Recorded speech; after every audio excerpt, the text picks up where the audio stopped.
একেবারে দোকানের মতো কেক যদি আমরা বাড়িতে তৈরি করতে পারি, আর সেটাও হেলদি ভাবে, সঙ্গে ঘরে থাকা উপকরণ দিয়ে, সাথে একেবারে কম সময়তে, তাহলে কেমন হয়? নিশ্চয়ই অসাধারণ হয়। এই যে কেকটিকে দেখছো, এটা এরকম ভাবেই তৈরি করা হয়েছে।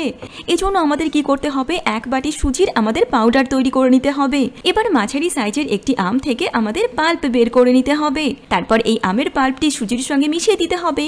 আর বাকি যা কিছু উপকরণ আছে আমরা এই সময়তেই সুজির মধ্যে মিশিয়ে দেব, যার মধ্যে আমাদের দিয়ে দিতে হবে 1/4 কাপ মতো মিল্ক পাউডার, আর সঙ্গে পরিমাণ মতো চিনি অথবা গুড় মিষ্টির জন্য। সাথে আমরা ব্যবহার করব অয়েল অথবা বাটার। এরপর আমরা দিয়ে দেব পরিমাণ মতো দুধ এই ব্যাটারটিকে মাখার জন্য। এবার আমাদের কি করতে হবে, ওই যে ব্যাটারটা আমরা রেডি করে রেখেছিলাম তার মধ্যে শেষ আর দুটি উপকরণ মেশাতে হবে, যার মধ্যে একটি হলো বেকিং পাউডার আর অপরটি হলো বেকিং সোডা। এরপর এটিকে ঢাকা দিয়ে 25 থেকে 30 মিনিটের জন্য রেখে দিতে হবে।